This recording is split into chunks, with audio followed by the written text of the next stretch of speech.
예, 안녕하십니까. 예, 허영강 TV입니다. 오늘은 2026년 1월 2일, 금년 들어 첫 방송입니다. 허영강의 미래 디지털 칼럼 제2회 디지털 정신이란 무엇인가에 대해서 방송하도록 하겠습니다. 우리 인류에게 디지털 문명을 설파하기 위해서 이러한 노력을 하고 있습니다. 이 디지털 문명이 펼쳐져서 세상 모두가 다 함께 잘 사는 그런 사회가 되기를 기원합니다.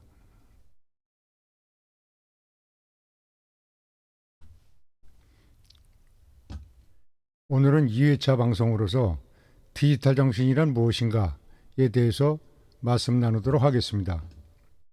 이 아날로그고 디지털에 대해서는 여러분들 다 아시니까 이것은 설명을 하지 않겠습니다. 그러나 우리는 디지털 사회라는 축복된 시스템 속에서 적지 않은 많은 문제점을 노출시키고 있습니다. 상업용 컴퓨터를 이용하면서 공익적으로 유익한 부분도 적지 않지만 현실적으로 많은 부작용이 발생하고 있는 것도 사실입니다. 우리는 80년대 이전에 이렇게 아날로그 시대를 살아왔습니다. 전화기를 붙잡고 카메라 갖고 다니고 녹음기 갖고 다니고 시계를 차고 또 이렇게 그 노트에다 필기를 해가며 이렇게 살았습니다. 그러나 2000년대에 들어서 우리는 휴대폰에 모든 정보를 담고 있고 또 노트북에 모든 그 기록을 하면서 그 아날로그와 디지털 시대를 뛰어넘어 새로운 역사를 지금 써나가고 있죠. 이러한 디지털 시대에 우리가 어떻게 적응할 것이고 어떻게 발전한 것일까에 대해서 이야기를 나누도록 하겠습니다. 자, 그러면 우리 현실적인 얘기를 들어가 보도록 하겠습니다.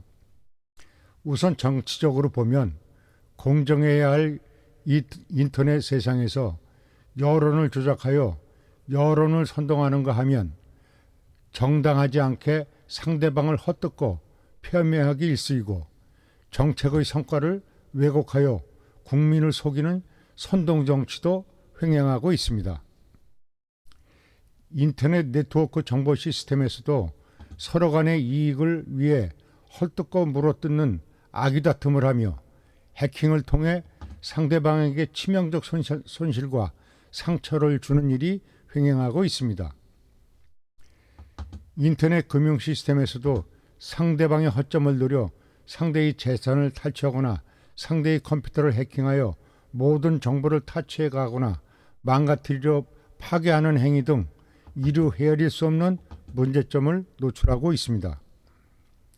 필자도 인터넷이라는 정보의 바다에서 이러한 모순으로 인해 해킹을 당했고 이 자료가 성선되고 컴퓨터가 못쓰게 되는 손실을 본 일이 있었습니다.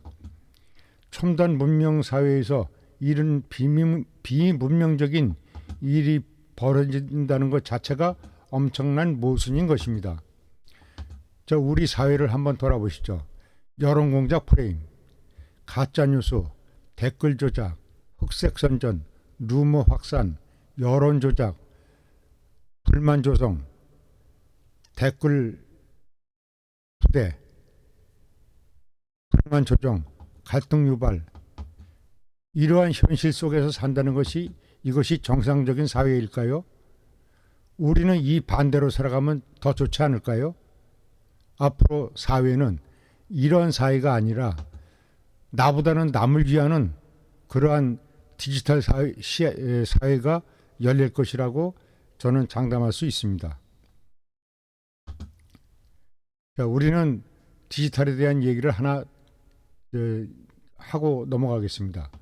스타워즈에서는 악당들이 각 행성을 공격하는 스토리로서 우주를 배경으로 여러 형태의 전쟁을 일으켜 서로가 죽고 죽이는 내용을 담고 있습니다. 터미네이터는 인간이 만든 인공지능 컴퓨터가 스스로 지능을 갖추고 인류를 핵전쟁의 참화를 일으켜 인류를 잿더미 속에 묻어버렸으며 터미네이터는 총으로도 끄떡 않는 그런 인간과 똑같이 만든 유기적인 침투형 사이보그였습니다. 그리고 인간에게 결정적인 손실을 주는 이러한 그 괴물이 되어버렸죠. 우리는 우리가 만든 이기가 이렇게 될 수 있는 그 환경을 많은 영향을 가지고 있습니다. 그래서 이러한 사회가 되지 않기 위해서 우리 사회 시스템 자체가 바뀌어야 되지 않을까, 이런 생각을 하고 다음으로 넘어가겠습니다. 우리 사회의 한 단면을 보겠습니다. 미래 디지털 문명 시스템에서는 절대로 남을 죽이거나 재산을 탈취하거나 손실을 입히는 행위를 제도적으로 막아야 하고 이타적으로 해야 한다는 것이다. 다시 말해서 현실 사회는 남을 죽이지 않으면 내가 죽는 사회입니다. 이는 극단적인 경쟁이 모순을 안고 있다는 이기적인 시스템 사회이다. 그러나 미래 최첨단의 디지털 사회에서는 정반대 의식으로서 너를 살리지 않으면 내가 죽는 그런 이타적인 시스템으로 변환되어야 진정한 디지털 문명 시대라고 할 수 있고, 이는 단군 시대의 홍익인간 사회와 같은 다 같이 잘 사는 그런 시스템 사회가 올 것입니다. 여러분, 서로 이렇게 죽고 죽이는 극단적인 생활을 해야 되겠습니까? 우리 만물의 영장인 인간이 이렇게 서로 죽고 죽이는 이러한 생활을 해야 되겠습니까? 우리는 이러한 모순을 없애야 됩니다. 그리고 이러한 모순을 없앨 수 있는 방법도 있습니다.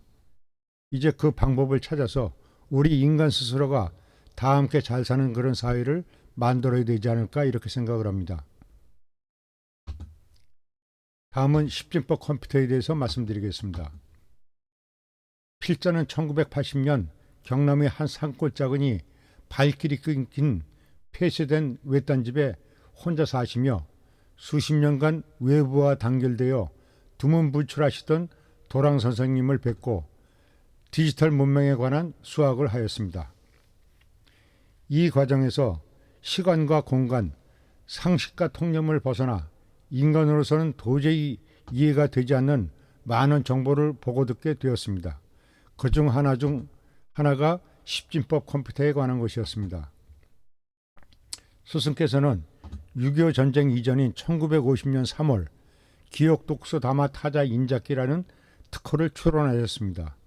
이 특허는 6.25가 끝나고 1956년 10월 11일자로 특허청에 등록이 되었습니다. 이 기술은 부인들을 배경으로 만들어진 기술이며 십진법 컴퓨터의 기원이 되는 것입니다.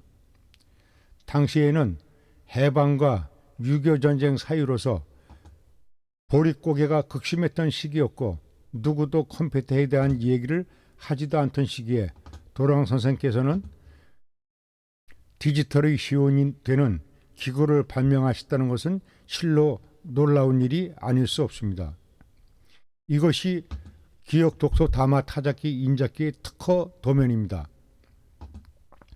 이렇게 지금 이제 다음 장에 보실 십진법 컴퓨터의 도상은 바로 태양계 10개 성수 진리표입니다. 이 그 부인도가 바로 이 십진법 컴퓨터의 원리가 되는 것이죠. 이것은 바로 우주의 10성계를 그대로 번떠서 그 색깔을 맞춰서 이 시스템을 갖춘 것입니다. 다음으로 또 설명을 넘어가겠습니다. 지금까지 컴퓨터 시스템이 많은 과정을 거치며 엄청난 발전을 가져왔지만 현대의 컴퓨터 시스템은 진화되어야 합니다.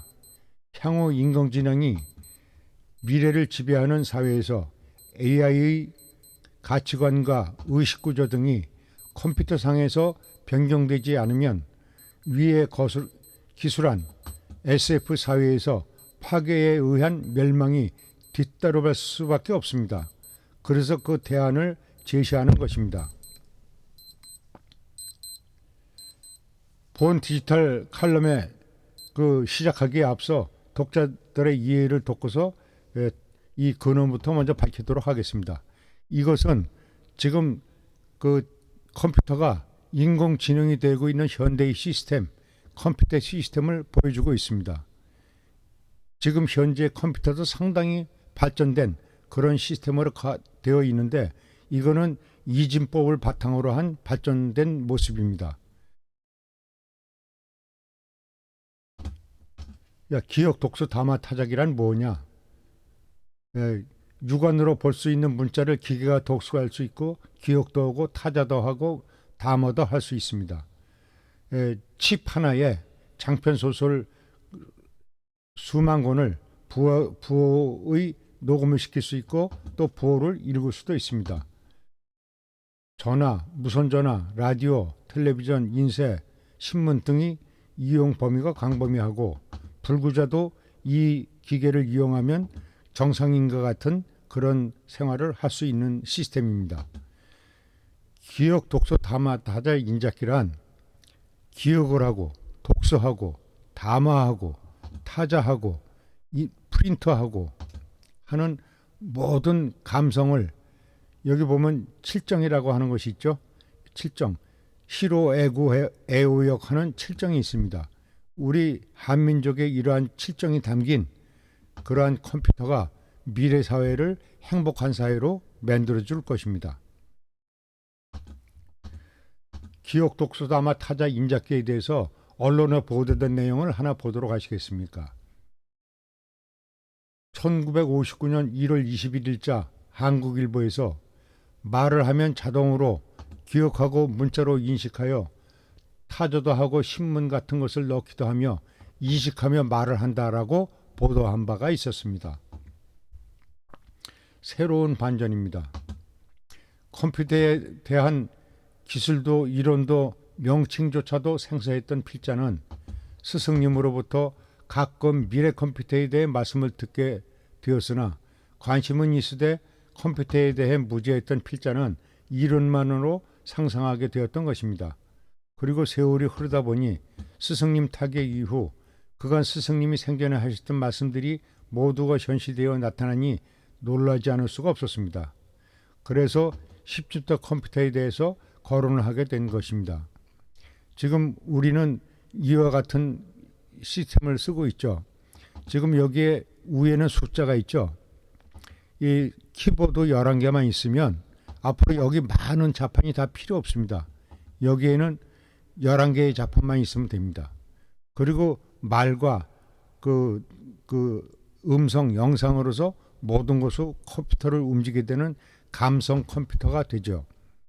그래서 이제 아날로그 이진법 시대는 지나가고 이제 십진법의 컴퓨터 시대가 열리게 되는 것입니다. 다시 말해서 필자는 컴퓨터를 잘 모릅니다.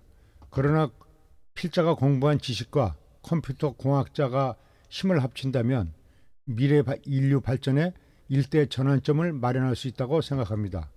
물론 쉬운 일은 아니지만 꼭 풀어야 할 과제라고 생각합니다. 필자가 지금까지 이 학문에 대하여 침묵하고 있는 것은 모든 학설이 시대에 너무 앞서기 때문에 책들을 여러 권 써놓고도 말을 하거나 발표할 수가 없었습니다. 그러나 이제는 디지털 시대가 돌아왔기 때문에 이 칼럼을 발표하게 된 것입니다. 다음 장에 나오지만 우주에는 이렇게 숱한 우주 공간에서 파장이 많이 다닙니다.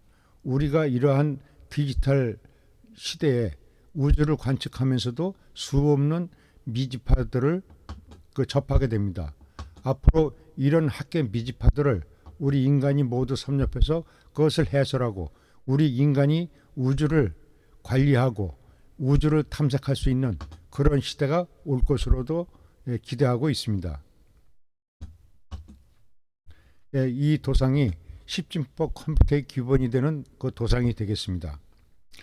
이것은 하늘과 땅입니다. 과거 주역은 하늘이 위에 있고 땅이 아래에 있었습니다.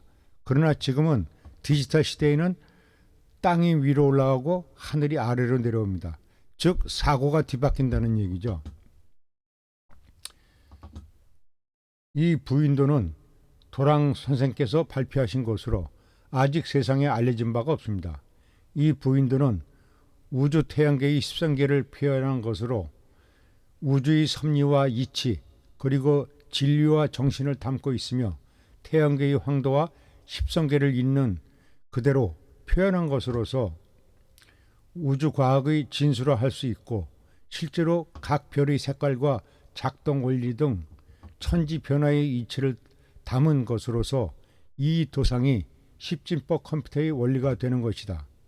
또한 1950년에 특허 출원하신 기억 독서 탐화 인자기도 이 기술을 원리로 만드신 것입니다. 이와 마찬가지로 앞으로 이 부인도는 수많은 새로운 컴퓨터의 이론을 다시 만들어낼 것입니다. 아울러 스승님의 말씀에 따르면 우리 눈에는 보이지 않으나 우주의 원리를 응용해야 한다고 하셨는데 우주의 구성 원리가 컴퓨터 시스템에 그대로 적용되는 것으로서 이 시스템을 이용하면 우주의 정신과 섭리, 네트워크의 통용이 되어 무역의 최첨단 십진법 컴퓨터, 즉 신성과 같은 도덕 시대가 열리는 것이다. 보이지 않는 것이 학계미지파가 그 예다.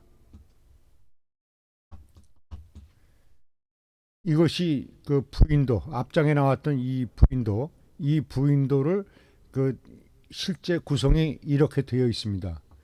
숫자가 이렇게 0점서부터 0에서 9까지 이렇게 11개입니다. 이 점은 진극이므로 이 진극이라고 돼 있죠. 진극이므로 이거는 숫자를 포함하지는 않습니다. 그러나 이게 이 10개가 별인데 이 10개의 별자리가 바로 이 10성계의 움직임을 담당하고 있는 것입니다. 지금 이것은 무고한 이론과 진리를 담고 있기 때문에 지금 이 짧은 방송에서 이거를 소개할 수는 없습니다. 이것은 이제 별도로 다시 한번 방송하는 기회를 잡도록 하겠습니다. 이것을 설명하는 데는 많은 시간이 소요됩니다. 도랑 스승께서는 6.25 전쟁이 끝나자마자 1954년 이승만 정권 시절입니다. 경복궁에서 개최된 만국 박람회에서 무곡병기관이라는 엔징을 출품하셔서 대한민국 발명 대상을 수상하셨습니다. 이 행사 이후 특허 출원을 하지 않았지만 많은 기술들을 개발하셨습니다. 그 기술들을 제가 알게 됐던 것입니다. 그리고 스승님 사후 저는 스승께서 개발하신 정신기어 자전거, 페달을 앞으로 돌리든 뒤로 돌리든 앞으로 전진하는 자전거를 개발하였고, 또한 날개와 발전기가 양방향으로 회전하며 발전하는 상호 역회전 풍력 발전기를 개발하였습니다. 도랑 정인철 스승께서 저술하신 책이나 발명품이나 기계들은 모두가 양방향이며 시간과 공간을 초월한 사상과 작품들을 후대 인류의 발전을 위해서 남겨주신 것입니다. 이것이 그 무곡병기관의 기본이 되는 원리인데 무곡병기관에 대해서도 추후 다시 방송해 드리도록 하겠습니다.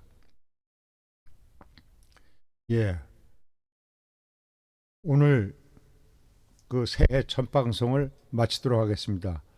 허영광 TV였습니다. 시청해 주셔서 감사합니다.